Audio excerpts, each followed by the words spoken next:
이화영 전 경기도 평화부지사의 1심 재판은 2024년 6월 7일 수원지방법원 제11형사부에서 재판장 신진우 부장판사가 진행했습니다. 이 재판은 변호인의 중도사임, 법관의 기피 신청 등 복잡한 사안들을 겪으면서 이전 부지사 측은 재판부의 판단이 편파적이라며 반발했습니다.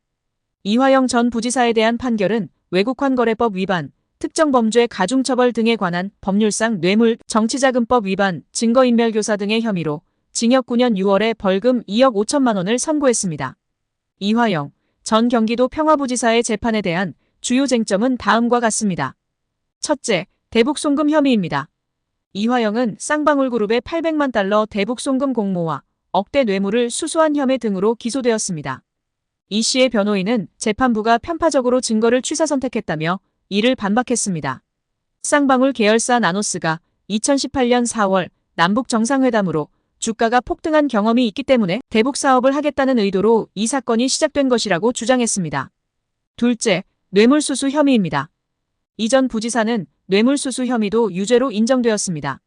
이 씨의 변호인은 이전 부지사의 뇌물수수 혐의에 대해 90%는 대관 실무자로 활동한 문모 씨가 사용한 것이고 10%는 문 씨가 피고인을 위해 사용한 것이라며 쌍방울이 법인카드를 이화영이 사용했다고 뒤집어 씌운 것이라고 주장했습니다.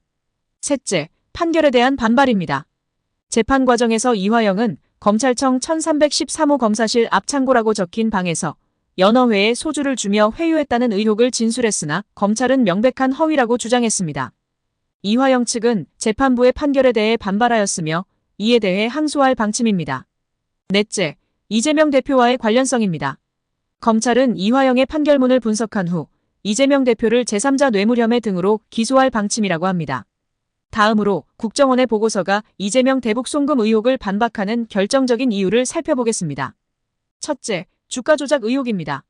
쌍방울그룹이 주가 조작을 위해 대북송금을 주장했다는 사실이 국정원 보고서에 기재되어 있었습니다. 이 보고서는 쌍방울그룹의 대북송금이 이재명 전 경기도지사의 방북 비용을 대신 지불한 것이 아니라 주가 조작을 위한 것이라는 사실을 뒷받침했습니다. 둘째, 국정원 보고서의 증거력입니다. 국정원 보고서는 국가기관에서 작성한 공식 문서로서 그 내용은 신뢰성이 높습니다.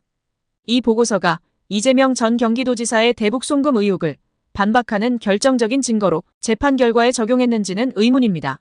셋째, 검찰의 판단입니다. 검찰은 국정원 보고서를 확보하고 이를 이화영의 재판에 제출할 것이고 이 보고서가 재판에서 증거로 채택되면 이재명 전 지사의 대북송금 의혹을 반박하는데 중요한 역할을 할 것으로 예상되었지만 1심 판결을 보면 고려하지 않은 듯합니다. 그러나 최종적인 판단은 법원의 2심 재판 과정에서 다투어질 것으로 보입니다. 다음으로 이화영 재판에 대한 판결문에서 지적된 문제점은 다음과 같습니다. 첫째, 검찰이 증거를 취사 선택했다는 것입니다. 이화영 변호인은 재판부가 편파적으로 증거를 취사 선택했다고 주장했습니다. 변호인은 쌍방울그룹이 주식담보대출 여력을 높이려는 전략으로 대북 사업을 시도했던 것인데 재판부는 이런 정황을 모두 외면하고 검찰 의견서를 취사 선택했다고 주장했습니다. 둘째, 판결의 전제 사실 자체가 오류라는 것입니다. 변호인은 재판부가 김성태는 정직하고 이화영은 거짓말쟁이라는 전제를 깔고 재판했다며 이 판결은 전제 사실 자체가 잘못되었다고 주장했습니다. 셋째, 법관 기피 신청을 기각했다는 것입니다. 이화영 측이 제기한 법관 기피 기각 결정에 대한 재항고가 대법원에서 기각되었습니다. 대법원은 기피 신청을 기각한 원심 결정에 재판에 영향을 미친 헌법, 법률, 명령 또는 규칙 위반의 잘못이 없다고 사유를 밝혔습니다. 넷째, 판결문의 판결의 상세 이유가 제시되지 않았습니다. 이화영 변호인은 형사소송법상 유죄 판결 시 상세 이유를 설명하지 않아도 된다고 하지만 향후 정치권력 향배에 영향을 준다는 점에서 재판부가 이화영과 공범으로 기재된 이재명의 유죄 이유를 정확히 밝혀야 한다고 주장했습니다. 이화영 재판의 1심 판결이 이재명 대표의 대북송금 기소에 미칠 영향과 전망은 다음과 같습니다. 첫째, 이재명 대표를 추가 기소할 것입니다. 검찰은 대북송금 최종 수혜자로 지목된 이재명 대표를 제3자 뇌물, 외국환거래법 위반, 남북교류협력법 위반 등 혐의로 조만간 추가 기소할 전망입니다.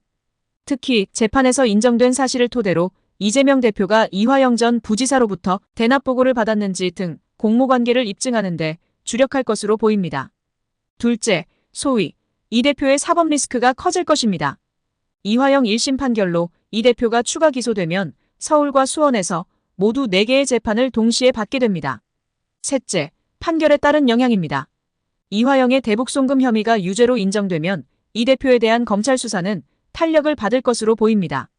반대로 이화영이 대북송금에 공모했다고 인정하기 어렵다는 판단이 나온다면 검찰은 이 대표에 대한 수사 차질과 정치권의 역풍을 맞게 될 수도 있습니다. 이러한 상황들로 인해 이 대표의 대북송금 기소는 아직은 불확실합니다. 다음으로 민주당은 이번 이화영 판결을 기화로 법 왜곡 판검사 처벌법, 판사 선출제, 판사 탄핵법 등을 제기했습니다. 첫째, 재판 개입 문제입니다. 재판 개입이라는 심각한 문제가 발생했을 때 이를 제대로 다룰 수 있는 제도적 장치가 필요하다는 인식입니다. 특히 재판 개입이나 부적절한 행위를 한 판사에 대한 처벌과 제재가 불충분하다는 지적이 있었습니다. 둘째, 법관의 독립성 보장입니다. 법관은 법과 양심에 따라 독립하여 심판해야 한다는 원칙이 있습니다. 그러나 이 원칙이 침해될 경우 이를 제대로 다룰 수 있는 제도적 장치가 부족하다는 지적이 있었습니다. 셋째, 탄핵제도의 확장입니다.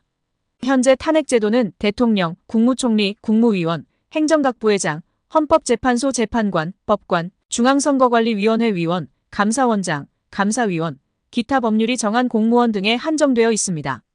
이를 판사에게도 확장하려는 논의가 시작되었습니다. 그러나 판사 탄핵과 관련된 법들이 실제로 제정될 수 있을지는 명확하게 말하기 어렵습니다. 이는 법률 제정 과정에서 다양한 요인들, 예를 들어 정치적 상황, 법률적 고려사항, 사회적 합의 등이 복합적으로 작용하기 때문입니다. 또한 판사 탄핵에 대한 법적 제도적 쟁점들이 여전히 논란이 되고 있기 때문에 이에 대한 최종 결정은 국회에서 이루어질 것입니다. 판사 탄핵의 실익에 대해 말하자면 이는 주로 사법부의 투명성과 공정성을 확보하는 데 있습니다. 판사 탄핵은 재판의 공정성을 해치는 판사의 부적절한 행동에 대한 제재 수단으로 작용할 수 있습니다. 또한 이는 판사의 독립성을 보장하면서도 그들이 법과 양심에 따라 독립적으로 판결을 내리도록 하는데 도움을 줄 수 있습니다. 다음으로 국민권익위원회는 김건희가 명품 가방을 수수했다는 내용의 비위 신고 사건을 조사한 결과 2024년 6월 10일에 위반 사항 없음으로 종결 처리했습니다. 이 결정의 주된 이유는 청탁금지법상 공직자 배우자에 대한 제재 규정이 없기 때문이라고 합니다. 즉, 선물을 받은 공직자 배우자를 제재할 조항이 없으므로 명품백 수수가 법 위반 사안인지 여부를 따져볼 필요가 없다고 판단했답니다. 그런데 청탁금지법상 공직자가 배우자의 뇌물수수 사실을 알게 되면 지체 없이 서면으로 신고하도록 정하고 있는데 윤석열이 이 사실을 알고도 무시했다면 대통령의 탄핵 사유가 될 수 있습니다. 검찰이 어떤 판단을 내릴지는 안 봐도 비디오겠지만 두 눈 뜨고 지켜봐야겠습니다.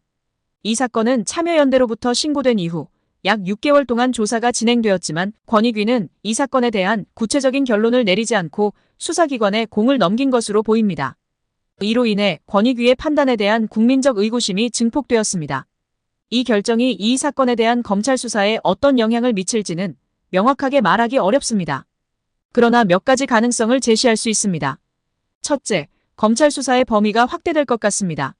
권익위가 청탁금지법상 공직자 배우자에 대한 제재 규정이 없다는 이유로 사건을 종결 처리했지만 검찰은 알선수재 등 다른 법률을 적용하여 수사를 진행할 수도 있습니다. 둘째, 검찰 수사는 지속될 것 같습니다. 권익위의 결정이 최종 판단이 아니기 때문에 검찰은 여전히 이 사건을 수사하고 있습니다. 김 씨를 한번 소환하여 도이치모터스 주가 조작과 명품백 수수 의혹을 동시에 조사할 수도 있습니다. 셋째, 검찰 수사의 방향성 변화가 예상됩니다. 이 결정이 이 사건에 대한 새로운 증거나 정보를 제공하거나 권익위 증거 외에 검찰이 이미 확보한 증거를 제시하여 수사의 방향을 바꿀 수 있습니다. 이러한 가능성들의 실제 결과는 검찰의 독립된 판단에 따라 달라질 것입니다. 김 씨의 명품백 의혹 사건에 대해 검찰이 기소를 할지 또 기소가 된다면 법원은 어떤 판단을 할지 대통령 해외 순방에 맞춰 대통령의 대학 동기인 권익위원장이 늦은 오후에 발표를 했다는 점에서 해외 순방에 꽃길을 깔아주었다는 비판도 제기되었습니다. 산 넘어 산이네요. 이상 마치겠습니다. 구독, 좋아요 부탁드립니다. 고맙습니다.